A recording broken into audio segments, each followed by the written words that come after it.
Tuwing ika'y nakikita, ako'y natutunaw. Parang ice cream na nabilad sa ilalim ng araw.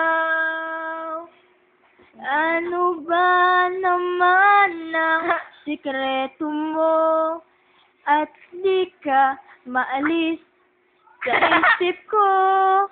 Ano bang gayuma ang gamit mo?